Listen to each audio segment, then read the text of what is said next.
नमस्कार, मी जान्हवी सावंत. गुरुकिल्ली यशाची मध्ये आपलं स्वागत आहे. भारतामधल्या बऱ्याच विद्यार्थ्यांची अशी अपेक्षा असते की आपण परदेशात जाऊन शिक्षण घ्यावं, मात्र त्यासाठी नेमकं काय करावं हे समजत नसतं. म्हणूनच आज आपण डॉक्टर होण्यासाठी रशियन विद्यापीठातील संधी या विषयावरती बोलणार आहोत आणि यावर मार्गदर्शन करण्यासाठी आपल्या सोबत आहे डॉक्टर क्षितिज मणेरीकर. सर, कार्यक्रमामध्ये आपलं स्वागत आहे. नमस्कार. तर विषयाला सुरुवात करण्याआधी आपण सरांची ओळख करून घेऊया. डॉक्टर क्षितिज मणेरीकर हे स्मॉलेन्स्क स्टेट मेडिकल युनिव्हर्सिटी 2008च्या बॅचचे गोल्ड मेडलिस्ट आहेत. त्यांनी MBBS, MS, FAMS, FCLS या डिग्री संपादन केलेले आहेत. शिवाय सध्या ते कन्सल्टंट ऑन्कोसर्जन आणि ॲडव्हान्स लॅप्रोस्कोपिक सर्जन म्हणून कार्यरत आहेत. आता आपण जाणून घेऊया त्यांनी शिक्षण घेतलेल्या युनिव्हर्सिटीबाबत. स्मॉलेन्स्क स्टेट मेडिकल युनिव्हर्सिटी ही रशियामधील MBBSचं शिक्षण देणारी रशियन सरकारची 105 वर्ष जुनी असलेली महत्वाची युनिव्हर्सिटी आहे.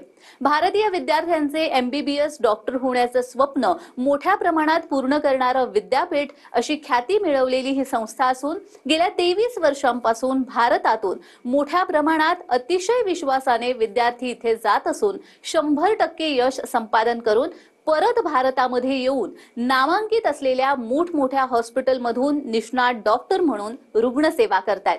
सर्व सुसज्ज सुविधा असणाऱ्या या विद्यापीठांमधून आपल्या मुलामुलींना डॉक्टर बनवण्यासाठी पाठवण्यात पालकांचं नेहमीच प्राधान्य राहिलंय. या विद्यापीठातून यश संपादन केलेल्या काही निवडक विद्यार्थी आणि पालकांच्या अनुभवांची मालिका TV9 मराठीवर सुरू केलेली आहे. चला तर मग आजच्या पाहुण्यांसोबत प्रत्यक्ष चर्चेला सुरुवात करूया. सर, खरं तर आपण बघतोय तुम्हीही खरं तर स्मॉलेन्स्क युनिव्हर्सिटीमधून शिक्षण घेतलेलं आहे, ग्रॅज्युएशन केलेलं आहे, गोल्ड मेडलिस्ट आहात तुम्ही. तर मला असं विचारायचंय की शासकीय प्रवेश जर मिळायला हवं तर विद्यार्थी आणि पालकांची नेहमीच पसंती राहिलेली आहे, मात्र जर तिथे प्रवेश मिळाला नाही तर अशा विद्यार्थ्यांना खासगी मेडिकलमध्ये प्रवेश मिळू शकतो का? काय सांगाल या संदर्भात? हो, नक्कीच. आता सध्या दिवसेंदिवस वैद्यकीय क्षेत्राकडे जाणाऱ्या मुलांची संख्या आणि वैद्यकीय परीक्षा देणाऱ्या मुलांची संख्या ही खूपच जास्त वाढत आहे. त्याच्यामुळे प्रत्येक मुलाला इथे शासकीय महाविद्यालयामध्ये ॲडमिशन मिळणं हे शक्य नसतं आणि त्याचबरोबर बऱ्याच वेळा प्रत्येक या मुलांच्या पालकांना आपल्या मुलाला भारतामध्ये कुठल्या ना कुठल्या तरी मेडिकल कॉलेजमध्ये म्हणजे प्रायव्हेट कॉलेजमध्ये पाठवण्याचा ऑप्शन हा प्रत्येकाला पॉसिबल नसतो. अशाच वेळी परदेशामध्ये वैद्यकीय शिक्षण घेणं हा एक खूप चांगला पर्याय आहे आणि त्याच्यामध्येच मेनली रशियन मेडिकल हे खूप चांगलं आहे. त्याच्यामुळे रशियामध्ये मेडिकल घेण्याकरता मुलांची ही नेहमीच चुरशीची बाब असते. त्याच्याबरोबर जसं मी सांगितलं की स्मॉलेन्स्क स्टेट मेडिकल युनिव्हर्सिटी जिथून मी ग्रॅज्युएट झालेलो आहे, हे साधारणपणे मोर दॅन 100 वर्षापेक्षा जास्त जुनं मेडिकल कॉलेज आहे आणि हे पूर्णपणे शासकीय कॉलेज आहे. म्हणजे हे काही प्रायव्हेट कॉलेज नाही आहे. आणि त्याचबरोबर भारताच्या ज्या मेन बॉडीज आहेत जसं NMC, medical council of India MCI आणि त्याचबरोबर WHO या सगळ्या यांनी या कॉलेजला मान्यता दिलेली आहे. इनफॅक्ट WHOच्या लिस्टमध्ये आपण जर बघितलं तर स्मॉलेन्स्क स्टेट मेडिकल युनिव्हर्सिटीचा नंबर हा फार फार वरती लागतो. सो डेफिनेटली ज्यांना इथे शासकीय याच्यामध्ये ॲडमिशन मिळत नाहीये किंवा प्रत्येक वेळेला ज्यांना प्रायव्हेट कॉलेजची पॉसिबिलिटी नाही, त्यांच्याकरता हा डेफिनेटली चांगला असा उपाय आहे. अगदीच. आणि याबाबत स्मॉलेन्स्क स्टेट युनिव्हर्सिटीचे चॅन्सलर जे आहेत RS कोझलॉव यांनी आपली प्रतिक्रिया दिलेली आहे, पाहूयात. Ladies and gentlemen, Smolensk State Medical University would like to welcome you as our potential students in beautiful city of Smolensk, Russian Federation. Smolensk State Medical University has been founded on 4th of April 1920 and currently is one of the leading medical universities in Russia, celebrating quite a substantial achievements during the last years. We are delighted to announce that historically we are also one of the largest universities accepting Indian students for a GP faculty. Our exclusive partner in India, the only partner, is Cosmos Education Consultant. We are very proud of our graduates, and also we would like to announce that historically we've been creating the most possible conditions for our students to develop not only their educational but also scientific, arts and sports issues. We have students hostels specifically devoted to the needs of our Indian students. We have highly qualified teachers who are providing all 6 years education in English. After the successful graduations, we are providing you not only a degree but also a license for your further studies. Smolensk State Medical University is very proud that currently we have more than 2,000 Indian students. Out of them, more than 50% are actually women. This is the highest number amongst all medical universities in Russian Federation. We are also very proud that our graduates, when they are coming back to India, are passing very successfully the very high percentage screening test to allow them to work in India and also abroad. Smolensk is a beautiful city, creating the very excellent environment for all nationalities to be present in our beautiful country. Historically, India and Russia has been partners, and we also delighted to develop this partnership in the future. Smolensk State Medical University would like to welcome you as a potential students. See you soon in Smolensk, and thank you. तर सरांनी दिलेली प्रतिक्रिया आपण पाहिलेली आहेत. मला पुढे विचारायचंय की जी मुलं हुशार आहेत मात्र त्यांची आर्थिक परिस्थिती नाही, कारण अर्थात कुठचंही शिक्षण घेण्यासाठी पैसा महत्वाचाच आहे, पण त्यांची आर्थिक परिस्थिती जर नसेल तर वैद्यकीय प्रवेशाला अडचणी येऊ शकतात का? कारण रशियातील दर्जेदार जे शिक्षण आहे ते त्या मानाने कमी पैशामध्ये होतं असं आपण ऐकलेलं आहे, तर त्याबद्दल काय सांगाल? हो, अर्थातच भारताच्या तुलनेमध्ये रशियातलं एज्युकेशन हे डेफिनेटली त्या मानाने स्वस्तामध्ये होतं, कारण की भारतातल्या प्रायव्हेट कॉलेजच्या फिया ज्या आहेत हे खूप जास्त आहेत आणि प्रत्येकाला त्या परवडण्यासारख्या नसतात. पण जर आपण तेच म्हटलं, जसं आता स्मॉलेंस्क स्टेट मेडिकल युनिव्हर्सिटीचं आपण बोललो, तर याची फी जी आहे ही साधारणपणे एक $6,000 म्हणजे भारतामध्ये करन्सीमध्ये म्हटलं तर एक साधारणपणे रफली 5 लाखाच्या आसपास असते. आणि महत्वाचं म्हणजे ही फी जी आहे ही ज्या वर्षी तुम्ही ऍडमिशन घेतायत त्या वर्षापासून पुढच्या तुमच्या पूर्ण मेडिकलच्या 6 वर्षाकरता ही तीच असते. सो भारतामध्ये बऱ्याच ठिकाणी फिया या दुसऱ्या वर्षात तिसऱ्या वर्षांत वाढवण्यात येतात, तसं इथे नाही. ही जी फी आहे तुमची पूर्ण 6 वर्ष सेम असते आणि त्याचबरोबर नंतर कुठले ॲडिशनल खर्च किंवा हिडन कॉस्ट असं काही नाहीये. सो जी तुम्हाला फी सांगण्यात येते तीच तुम्हाला पूर्ण पुढच्या 6 वर्षांना आकारण्यात येते. आणि डेफिनेटली भारताच्या प्रायव्हेट कॉलेजच्या याच्यापेक्षा ही फी जी आहे ती खूप परवडण्याजोगी आहे आणि चांगली पण आहे. कमी जसा पद्धतीने तुम्ही सांगितलंय की तिथे शिक्षण हे तसं कमी पैशामध्ये मिळू शकतं, मात्र प्रत्येकालाच असं वाटत असतं की आपण परदेशामध्ये जाऊन शिक्षण घ्यावं. रशियामध्ये डॉक्टर बनण्यासाठीची म्हणून काय प्रोसिजर असते? सो ॲक्च्युली रशियामध्ये मेडिकलसाठी ॲडमिशन घेण्याची पद्धती फार सोपी आहे. काही महत्त्वाच्या गोष्टी आहेत. पहिलं म्हणजे 12वीमध्ये PCB ग्रुपमध्ये, फिजिक्स केमिस्ट्री बायोलॉजी ग्रुपमध्ये मोर दॅन 50% असणं गरजेचं आहे. आणि त्याचबरोबर नीट क्वालिफिकेशन, ज्या वर्षी तुम्ही ॲडमिशन घेताय त्या वर्षी जर नीट क्वालिफिकेशन असणं सुद्धा गरजेचं आहे. आणि हे तुम्ही पात्र झाल्यानंतर, जसं स्मॉलेंस्क स्टेट मेडिकल युनिव्हर्सिटी या ठिकाणी तुम्हाला ॲडमिशन घ्यायची असेल तर त्याच्याबद्दलची सगळी माहिती जी आहे ती www.sgmu.info या वेबसाईटवरती आहे. सो कॉलेजचं फी काय आहे, फी स्ट्रक्चर काय आहे, विषय कुठले असतात, तो सर्वसाधारणपणे बाकीचे काय महत्त्वाच्या गोष्टी आहेत, या सगळे डिटेल्स या पूर्ण वेबसाईटवरती आहेत. आणि याचबरोबर कॉस्मॉस एज्युकेशनल कन्सल्टंट जे आहे हे यांच्यामार्फत या कॉलेजमध्ये ॲडमिशन होतात. सो मी इथे सांगू इच्छितो की स्मॉलेंस्क स्टेट मेडिकल युनिव्हर्सिटीमध्ये कुठलीही ॲडमिशन ही एजंटच्या द्वारे होत नाही. सो कुठलेही एजंट इथे नाही आहेत. जी ॲडमिशन होते ती डायरेक्टली कॉलेजमध्ये होते आणि वाया कॉस्मॉस एज्युकेशनल कन्सल्टंट होते. सो कॉस्मॉस एज्युकेशनल कन्सल्टंट गेल्या 23 वर्षापासून इथे ॲडमिशन करत आहेत. ज्यांचे डायरेक्टर जे आहेत ते डॉक्टर आलोक एरन आहेत. सो ही बेसिकली पद्धत आहे आपल्याला जर ॲडमिशन घ्यायची असेल तर. अगदीच तुम्ही आता डॉक्टर आलोक एरोन यांचा उल्लेख केलेला आहे आणि कॉस्मॉस एज्युकेशन कन्सल्टन्सीचे ते डिरेक्टर आहेत, तर त्यांचीही प्रतिक्रिया आलेली आहे, आपण ती पाहूयात. Dear Indian students and parents, a warm namaste from the Smolensk State Medical University, Smolensk, Russia. My name is Dr. Alok Eron. I'm the foreign advisor to the Chancellor of the Smolensk State Medical University, and I'm looking after the admission cell for the foreign students who are going to study in English medium. For this purpose, we have created Cosmos Educational Consultants in India. मैं आपके साथ हिंदी में बात करना चाहूंगा.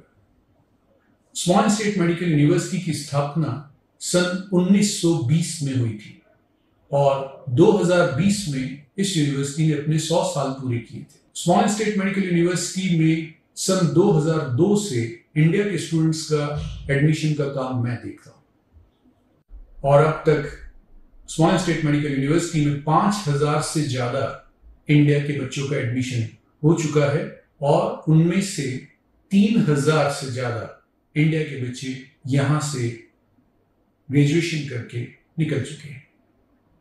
हमारे Indian graduates दुनिया के करीब करीब सभी देशों में हमारा नाम ऊंचा कर रहे हैं, और वो इंडिया के ग्रेजुएट्स जो यहां से इंडिया वापस जा रहे हैं, उन्होंने भी हमारा सर गर्व से ऊपर किया है, क्योंकि इंडिया के स्क्रीनिंग टेस्ट में हमारे ग्रेजुएट्स 93% का पासिंग परसेंटेज दे रहे हैं फर्स्ट अटेम्प्ट में।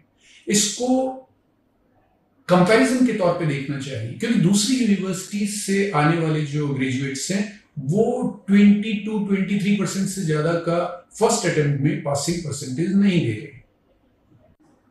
मैं अपने पेरेंट्स की याद में इंडिया के सभी बच्चों को $500 की एक स्कॉलरशिप हर साल देता हूं।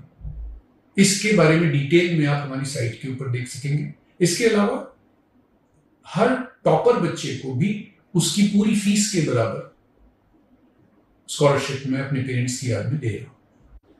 इस समय स्मॉलेंस स्टेट मेडिकल यूनिवर्सिटी में 2000 से ज्यादा इंडिया के बच्चे पढ़ रहे हैं, और उनमें से 1000 से ज्यादा इंडिया की लड़कियां हैं। हमारी यूनिवर्सिटी में 5 हॉस्टल्स हैं, जिसमें से 3 हॉस्टल्स सिर्फ इंडिया के बच्चों के लिए हैं। इनमें गर्ल्स हॉस्टल अलग है, बॉयज हॉस्टल अलग है। हमारे कैंपस में एक इंडियन मेस भी काम कर रही है, जिसमें इंडियन कुक्स के द्वारा 2 तरह का खाना बनाया जाता है, pure vegetarian end non vegetarian. हमारी यूनिवर्सिटी में पढ़ाई का ड्यूरेशन 6 साल है, और सभी 6 सालों में पढ़ाई का मीडियम इंग्लिश मीडियम है। हमारी यूनिवर्सिटी द्वारा दी जाने वाली डिग्री दुनिया के सभी देशों में रिकॉग्नाइज्ड है। ये डिग्री WHO से भी रिकॉग्नाइज्ड है। इंडिया में इंडियन गवर्नमेंट NMC की तरफ से भी ये डिग्री रिकॉग्नाइज्ड है। हमारी यूनिवर्सिटी की डिग्री NMC के सभी रिक्वायरमेंट्स को सेटिस्फाई करती है, including licensing examination. Students and parents, इस बात का ध्यान रखिए कि हमारी यूनिवर्सिटी में एडमिशन सिर्फ और सिर्फ डायरेक्ट एडमिशन होते हैं। हमारी यूनिवर्सिटी हम इंडिया के किसी भी एजेंट को हमारे यहाँ एडमिशन देने के लिए अपॉइंट नहीं करते हैं। हमारी यूनिवर्सिटी में एडमिशन सिर्फ वो स्टूडेंट्स जो यहाँ ऑलरेडी पढ़ रहे हैं, या वो स्टूडेंट्स जो हमारे यहाँ से ग्रेजुएशन करके जा चुके हैं, उनके रिकमेंडेशन से ही हो सकता है।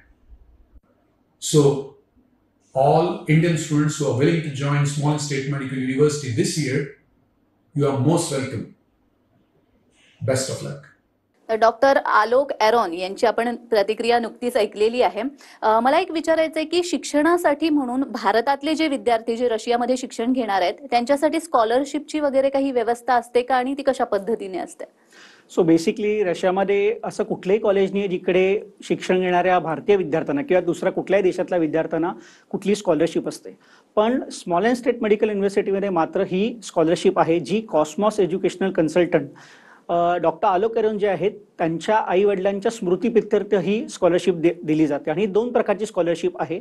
एक तर प्रत्येक विद्यार्थ्याची फी मध्ये काही पर्सेंटेज हे ऑलरेडी सबसिडाइज केलेले असतात, आणि त्याचबरोबर दरवर्षीच्या मेडिकल एज्युकेशनच्या वर्षामध्ये जी मुलं टॉपर असतात, म्हणजे जे उच्चांक मार्काने पास होतात, त्यांना अजून त्यांची पूर्ण वर्षाची फी जी असते ती माफ करण्यात येते। सो डेफिनेटली जे गरजू विद्यार्थी आहेत किंवा ज्या मुलांची फायनान्शियल थोडे प्रॉब्लेम्स असतात, त्यांना या मिळालेल्या स्कॉलरशिपचा खूप जास्त फायदा होतो, आणि कॉस्मॉस एज्युकेशनल कन्सल्टंट ही गोष्ट गेल्या 23 वर्षापासून करत आहे। अगदीच ज्या पद्धतीने तुम्ही सांगितलंय, मला वाटतं विद्यार्थ्यांचे डाऊट्स बऱ्यापैकी क्लिअर झाले असतील। आपल्याला या विषयावर अजूनही चर्चा करायची आहे, मात्र वेळ झालेली एका छोट्याशा विश्रांतीची। कुठेही जाऊ नका, पाहत रहा गुरु किल्ली यशाची।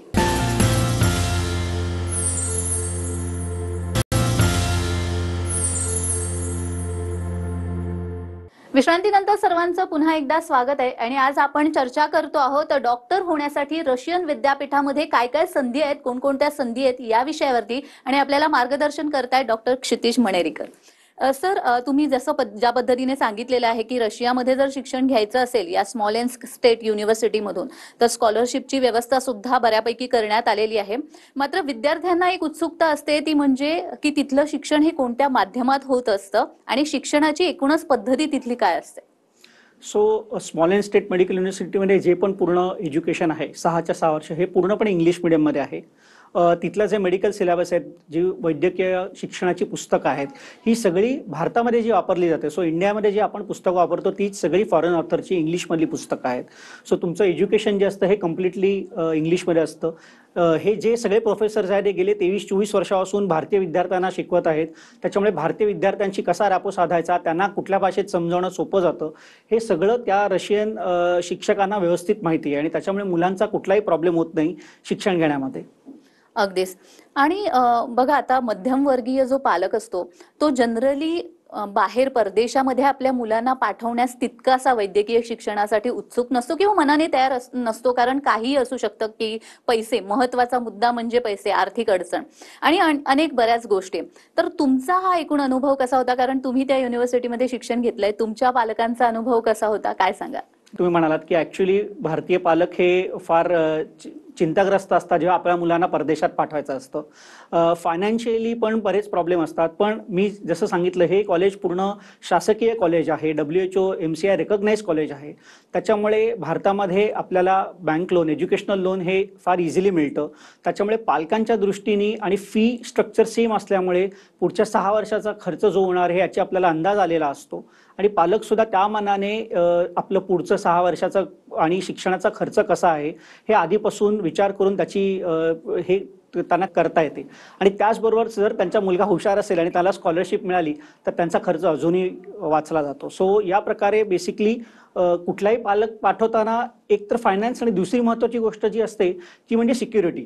तर मी सांगू इच्छितो की इथे जे पण हॉस्टेल्स आहेत स्मॉलेन्समध्ये ते पूर्णपणे हे भारतीय विद्यार्थ्यांचे हॉस्टेल्स आहेत. मुलींचं हॉस्टेल हे वेगळं असतं, मुलांचं हॉस्टेल वेगळं असतं. प्रत्येक हॉस्टेलमध्ये सिक्युरिटी कॅमेराज आहेत आणि कंटिन्युअसली 24 आवर्स सिक्युरिटी गार्ड असतात.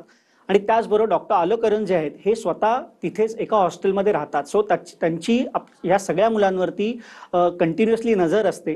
त्याच्यामुळे मुलं भरकटण्याचे चान्सेस फार कमी असतात. कॉस्मॉस एज्युकेशनल कन्सल्टीचा तुम्ही उल्लेख केला, तर मला विचारा असं वाटतं की आतापर्यंत किती मुलांना त्यांनी वैद्यकीय प्रवेश तिकडे मिळवून दिलेला आहे? साधारणपणे 2002 पासून आजपर्यंत बघितलं तर कमीत कमी एक 2500 ते 3000 मुलं भारतीय तिकडे गेलेले आहेत, ज्याच्यामध्ये साधारणपणे 1000 ते 1100 तर मुली असतील. आणि मी आवर्जून सांगू इच्छितो की दिवसेंदिवस वर्षानुवर्ष ही संख्या वाढत चाललेली आहे. सो ज्या वर्षी मी गेलो 2002 मध्ये आणि आज आपण म्हणालो तर इतक्या वर्षांमध्ये ही संख्या इतकी वाढलेली आहे. सो आपण समजू शकतो जर भारतीय मेंटॅलिटी प्रमाणे माउथ टू माउथ पब्लिसिटी असते. सो कॉलेज चांगलं आहे, शिक्षण चांगलं आहे, सिक्युरिटी आहे, दुसरे कुठलेच प्रॉब्लेम नाहीत, हे असेल तरच ही संख्या वाढली जाऊ शकते. म्हणूनच ही संख्या मुलांची जी वाढलेली आहे, मोर दॅन मला वाटतं 2500-3000 स्टुडंट्स आज तागत या कॉलेजमधून ग्रॅज्युएट झालेले आहेत. तुम्ही एकंदरच ही प्रोसिजर सगळी सांगितलेली आहे की रशियामध्ये या युनिव्हर्सिटीमध्ये कशा पद्धतीने शिक्षण घेतलं जातं, स्कॉलरशिपची व्यवस्था देखील त्या ठिकाणी करण्यात आलेली आहे. मला एक विचारायचं वाटतं की जेव्हा आपण शिक्षण पूर्ण करून भारतामध्ये परततो त्यानंतर इथल्या हॉस्पिटल्समध्ये काम करण्यासाठी किंवा स्वतःचा वैद्यकीय व्यवसाय सुरू करण्यासाठी म्हणून काही एक्झाम्स वगैरे द्याव्या लागतात का, आणि जर द्याव्या लागत असतील तर त्या कशा पद्धतीच्या असतात? तिथून शिक्षण पूर्ण केल्यानंतर इकडे भारतात आल्यानंतर आपल्याला स्क्रीनिंग एक्झाम द्यायची असते. ही दरवर्षी असते एक्झाम. आणि या स्क्रीनिंग एक्झाममध्ये पास झाल्यानंतर तुम्हाला भारतामध्ये इंटर्नशिप करायला लागते आणि मग तुम्ही तुमची प्रॅक्टिस किंवा जिथे पुढचं शिक्षण घ्यायचं ते घेऊ शकता. इथे स्मॉलेन्स स्टेट मेडिकल युनिव्हर्सिटीचा महत्त्वाचा मुद्दा असा आहे की या कॉलेजचा जो स्क्रीनिंग एक्झाम पास होण्याचा रेट आहे हा मोर दॅन 90% आहे. सो दरवर्षी समजा 100 मुलं बसत असतील तर त्याच्यातली 90 मुलं ही एक्झाम पास करतात. जो हा रिझल्ट आपण रशियातला किंवा कुठल्याही दुसऱ्या परदेशातल्या कॉलेजांची कम्पेअर केला तर त्यामानाने खूप जास्त आहे. बाकीच्या ठिकाणी हा रिझल्ट एवढा नाही आहे. आणि हा सगळा रिझल्ट हा पूर्ण डिटेल आपल्या वेबसाईटवरती असतो जो आपण बघू शकतो. सो तिथून पास होऊन इकडे आल्यानंतर सुद्धा जे महत्त्वाचं आहे त्याचं सुद्धा प्रशिक्षण जे आहे ते पूर्णपणे तिथे देण्यात येतं, ज्याचा फायदा मुलांना इथे आल्या एक्झाम पास करण्यामध्ये होतो. आणि ही एक्झाम झाल्यानंतर मग पुन्हा आपल्याला काही इंटर्नशिप वगैरे असा प्रकार करावा लागतो का? 1 वर्षाची इंटर्नशिप आपल्याला करावी लागते. सो ते एक्झाम पास झाल्यानंतर आपण जे शासनाने दिलेले हॉस्पिटल्स आहेत त्या संलग्न हॉस्पिटलमध्ये आपल्याला इंटर्नशिप करावी लागते. अच्छा, एवढा सगळा जी माहिती तुम्ही दिलेली आहे, इन्फॉर्मेशन दिलेली आहे, त्यामधून मला वाटतं विद्यार्थ्यांना क्लिअर झालेलं असेल बऱ्यापैकी की तिथल्या युनिव्हर्सिटीमध्ये, रशियन विद्यापीठामध्ये जर आपल्याला वैद्यकीय शिक्षण घ्यायचं असेल तर काय पद्धतीने प्रोसिजर सगळी असते. मला याच माध्यमातून तुम्हाला सांगायचंय की आपल्या विद्यार्थ्यांसाठी आणि पालकांसाठी जर वैद्यकीय शिक्षण त्यांना रशियामध्ये घ्यायचं असेल तर तुम्ही काय सांगाल? डेफिनेटली आता मला हे कॉलेज सोडून सुद्धा 15 ते मोर दॅन 15-16 इयर्स झालेले आहेत. आज मी अतिशय चांगल्या प्रकारे भारतामध्ये कार्यरत आहे.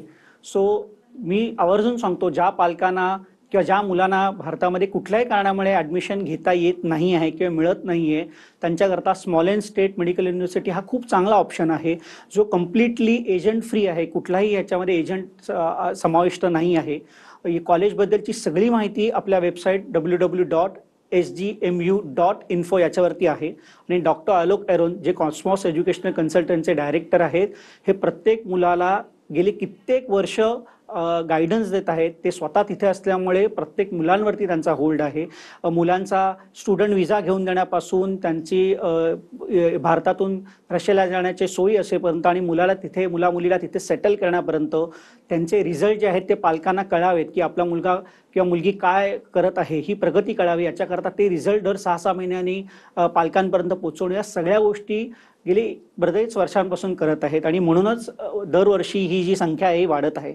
तर आणि याचबरोबर तुम्हाला अजून कुठली माहिती पाहिजे असेल तर सध्या तिथे शिकणारी मुलं जी आहेत किंवा तिथून पास आउट झालेले आहेत, हे सगळे इन्फॉर्मेशन सेंटर म्हणून या मुलांचे किंवा त्यांच्या पालकांचे नंबर देखील आपल्या वेबसाईटवरती आहेत.